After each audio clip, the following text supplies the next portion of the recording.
रमेश खत्म हुआ, देख रेख नहीं कर पाए। बाबा साहब का लड़का गंगाधर खत्म हुआ, इसी तरह भीड़ लगी थी, महिलाएं बैठी थी, बाबा साहब के बेटे की लाश पड़ी थी। बाबा साहब भीड़ को चीरते हुए आगे बढ़े। वो बच्चों के लिए खाने के लिए सामग्री लाए थे। वहां पर बैठी महिलाओं ने जैसे चेहरे से चादर उठाई, तैसे उनका शरीर कपकपा गया, उनके हाथ से खाद्य सामग्री छूट गई। बच्चे के पैर के पास बैठकर रोने लगे कि जिस बच्चे के लिए मैंने खाने की सामग्री लाया था उसकी लाश पड़ी है, ये मेरा खाने की सामग्री कौन खाएगा? जिस बच्चे के लिए आप खाने की सामग्री लेके जाएं, उसके सामने आपकी लाश हो तो आपकी क्या स्थिति होगी? आप बेहोश हो जाएंगे, बेचित हो जाएंगे। उसी तरह बाबा साहब के दिल पर वो दुख की घड़ी बाहर आते हैं। वहाँ के बुजुर्ग जिम्मेदार लोगों ने कहा, अम्बेडकर पैसे दीजिए, कफन की व्यवस्था की जाए। बाबा साहब कोट पैंट की जेबों में हाथ डालते हैं, पैंट की जेब में हाथ डालते हैं। बाबा साहब के पैसे नहीं थे, क्योंकि बच्चों के लिए टॉफी बिस्किट लेके आ गए थे। बच्चों बाबा साहब की जेब खाली थी। तो याद करिए मंजर कि बाबा साहब अपने बेटे को दफन करने लेके कफन के पैसे नहीं थे।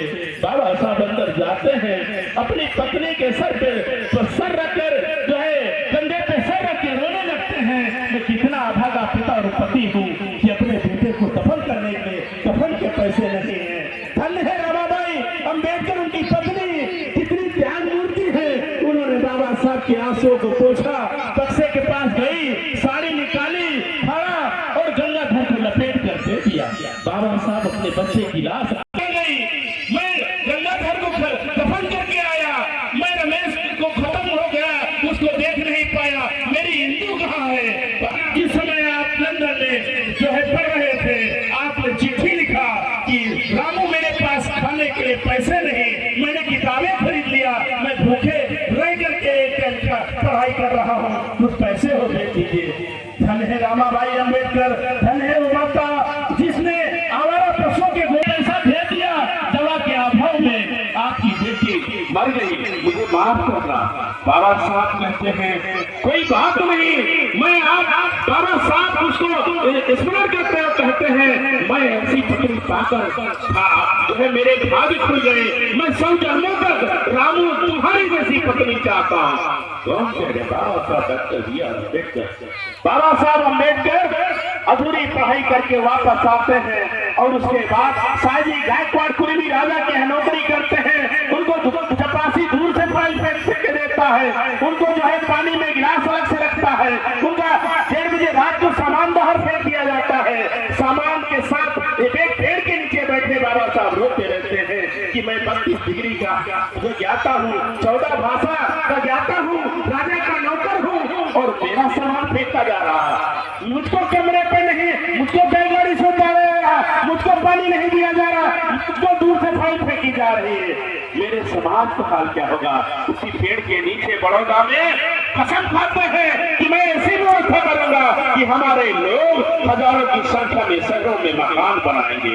आज मेरा मकान है, शैलेंद्र वर्मा जी का मकान है, आपके रामशंकर जो चकिया के रहने वाले महू का मकान है, आपके वीरनगर के मलहराज का मकान है, लखनऊ में है, अमेरिका में है, दिल्ली में है।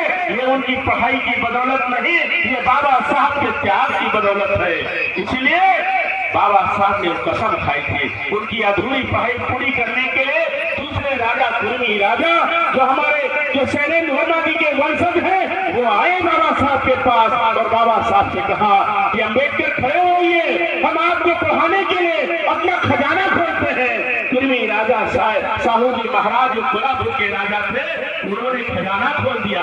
बाबा साहब पढ़ने फिर चले गए। बाबा साहब पढ़ाई करके वापस आते हैं। उसी दौरान इस देश की आजादी का आंदोलन हो रहा है और आंदोलन में वो लोग पूरे देश को आजाद करने का आपकी बात कही जा रही है। बाबा साहब अपने समाज को आजाद करने की बात करते हैं।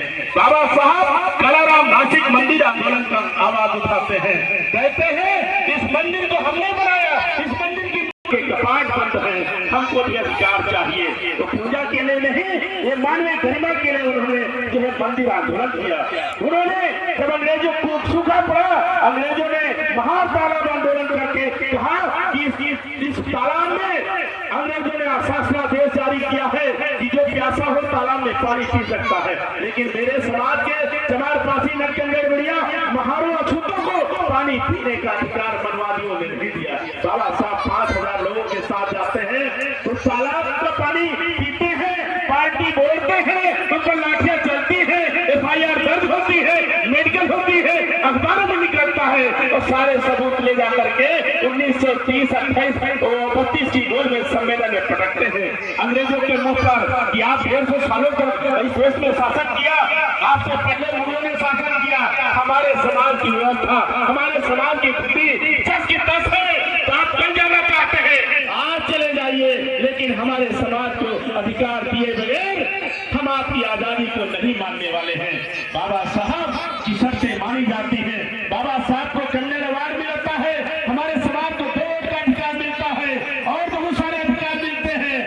बाबा साहब जैसे आते हैं पूना में, वहीं पर महात्मा गांधी नर्मदा झील में अनशन कर देते हैं, कहते हैं अम्बेडकर को जो अधिकार मिला है, महारों चमारों को जो अधिकार मिला है, इस वोट को हम कतई नहीं मानते हैं। हमारी बत्तियां जलाई जाने लगती हैं। महादेव देसाई पहुंचते हैं बाबा साहब के पास कि आपका समाज अभी कमजोर है, अभी कोई रास्ता निकाल लीजिए। महात्मा गांधी आखिरी सांसों पर जो है उनकी जान लगी होती है, उनकी पत्नी आती है, बाबा साहब से प्राण का जो है भीख मांगती है। बाबा साहब जा करके मजबूर होकर के पूना पैक करते हैं। उसके बाद हमको रिजर्वेशन मिलता है, शिक्षा में अधिकार मिलता है, 135 सुरक्षित MP MLA 1200 MLA जो है MP विधायक बनने का अधिकार मिलता है, हमको पढ़ने का अधिकार मिला, संपत्ति का अधिकार मिला, नौकरी का अधिकार मिला, रोजगार मिला, लेकिन हमारे लोग उस अधिकार को भूल गए। हमारे लोगों को तालाब का पानी पीने का अधिकार नहीं था, लेकिन जब पानी पीने का अधिकार मिला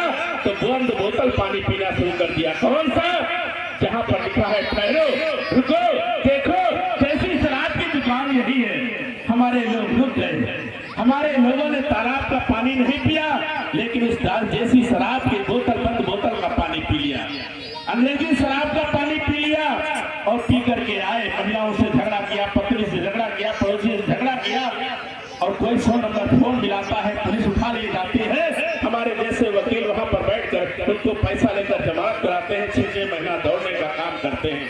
बाबा साहब ने इसलिए नहीं किया था, आपको अधिकार दिया था कि आप दूध दही घी खिलाइए, ताकतवर बनिए, अपने बच्चों को पढ़ाइए, आप DM SDM कलेक्टर बनिए, विधायक सांसद बनिए, मुख्यमंत्री बनिए, अपने हिसाब से पॉलिसी तय करिए। हमारे लोग 5 किलो राशन में बिक रहे हैं, हमारे लोग 1 बोतल दारू में बिक रहे हैं, हमारे लोग 1 किलो गोश्त में बिक रहे हैं। अरे बाबा साहब की 4 बच्चे कुर्बान हो गए, तब आपको MP MLA प्रधान BDC बनने का अधिकार मिला।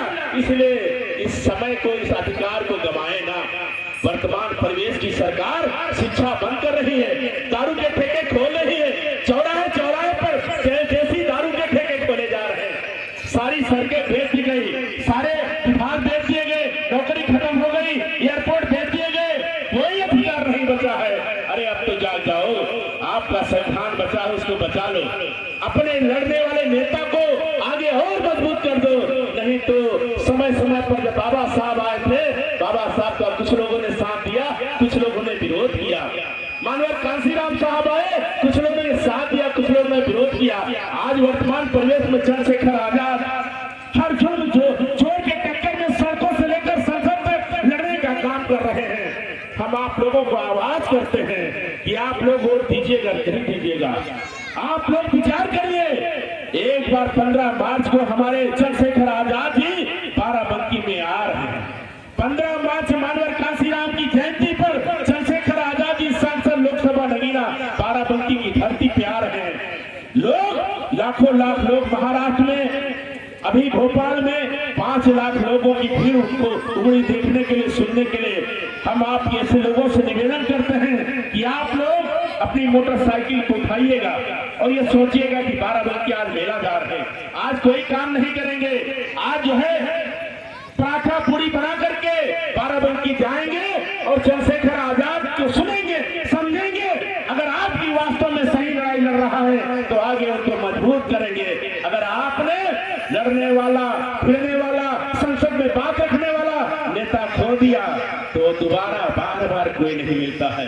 कांसीराम चले गए, कबीर चले गए, बुद्ध चले गए, बाबा साहब जो वर्तमान में सही दिशा में जो आपके सामने नेता है उसको जो है मजबूत करिए। मनीषा वाल्मीकि का मामला हो, मेरठ का कांड हो, रविदास मंदिर का मामला हो, चाहे एनआरसी का मामला हो, चाहे किसानों का मामला हो, चाहे महिलाओं का मामला हो, चाहे पुलिस का मामला हो, हर मामले में चंद्रशेखर आजाद अपना सीना ताने बिना मौत का डर दिखे आपकी लड़ाई को लड़ रहा है। तो हमारी भी जिम्मेदारी बनती है कि 10 दिन के लिए अपना सब कुछ छोड़ करके उनको सुनने के लिए, उनको ताकत देने के लिए, उनके विचारों को जानने के लिए, उनकी ताकत बढ़ाने के लिए पहुंचे। नहीं पहुंचना चाहिए।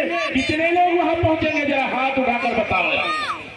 कितने लोग बाराबंकी चंद्रशेखर आजाद जी की मीटिंग में पहुंचेंगे? व्यवस्था आपकी जाने आने की जाएगी, बताइए कितने लोग पहुंचेंगे। अगर आप नहीं पहुंचे, आपने चंद्रशेखर का साथ नहीं दिया, तो आपकी लड़ाई लड़ने वाला कोई दोबारा नहीं मिलेगा।